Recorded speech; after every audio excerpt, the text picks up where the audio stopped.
Dövlət qulluğuna hazırlıq kurslarının qiymətləri artıb. Hazırlıq qiymətləri adətən 4 fən üzrə təklif olunur və fərdi dərslər daha baha başa gəlir. Kurslar iddia edir ki, bu qiymət həm müəllim keyfiyyəti, həm də nəticələrin zəmanəti ilə bağlıdır.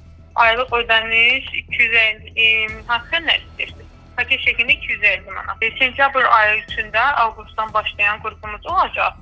Sentyabr üçün ümumi ödənişi 420 manat olacaq. Fərdi hazırlıqlar neçədir sizdə? 800 manatdır. Bəs bütün fənlər, yəni mən götürsəm fərdi hazırlıq. Fərdi şəkildə onlar 1000-dən çox olacaq. Onu gərək müəllimlərlə danışım. Bildirim. 1000 manatdan çox olacaq, belə başa düşürəm. Bəli, çox olacaq. Çünki yalnız məntiqin qiyməti 800 manatdır. Təhsil məsələləri üzrə ekspert Kamran Əsədovun sözlərinə görə, müraciət nə qədər çox olarsa, nəticəsi yüksək olan müəllimlər də o qədər yüksək qiymət təyin edirlər. Bundan başqa ekspert vurğulayır ki, hazırki imtahan modeli kurslara üst tutmağı zəruridir. Burada xidmət haqqları dəyişir. Əlbəttə, daha çox qiymətini yüksək tutanlar, bu sahədə uğur əldə edənlər də, yəni o şəxslər artıq prosesin içindədirlər. Onlar nə edirlər? Onlar Dövlət İmtahan Mərkəzinin keçirdiyi imtahanlarda özləri iştirak edirlər və müəyyən qədər sual modellərini, sualların tiplərini, quruluşlarını görüb və artıq daha yaxşı xidmət göstərə bilirlər.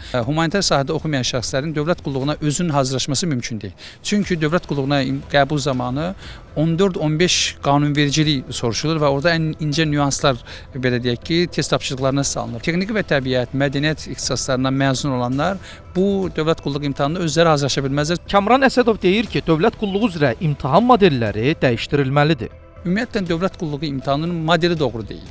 Bilirsiniz, burada elə suallar soruşulur ki, daha çox həmin şəxslər dövlət qulluğunda çalışandan sonra da o sahədə bilik və bacarıqlara yiyələnirlər. Bu günləri məcburdurlar ki, dövlət qurumlarında ən aşağı kateqoriya, BB kateqoriyasında belə işə qəbul olmaqdan ötürü mütləq dövlət qulluq imtahanı verməlisiniz. Amma bu, adi vətəndaşlar üçündür. Amma müəyyən şəxslər var ki, məsələn, Elm və Təhsil Nazirliyinin strukturunda olsun, təşkilatlarında olsun və ya da digər dövlət qurumlarında hər hansı bir dövlət qulluq imtahanı vermədən müqaviləli bir il çalışırlar.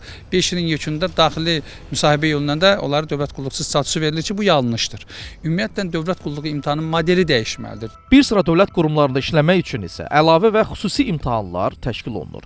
Bu imtahanlara hazırlıq üçün bəzi hallarda minlərlə manatlıq xərclər tələb olunur. Məsələn, diplomatik xidmətə qəbul, xüsusi xidmət orqanlarına və yaxud nazirliklərin tabeliyində olan struktur qurumlara daxil olmaq üçün ayrıca prosedurlar tətbiq edilir. Firuzə Məlikzadə, Nuranə Sultanova, Ayaz Süleyman Soy, Xəbər Ertəsi.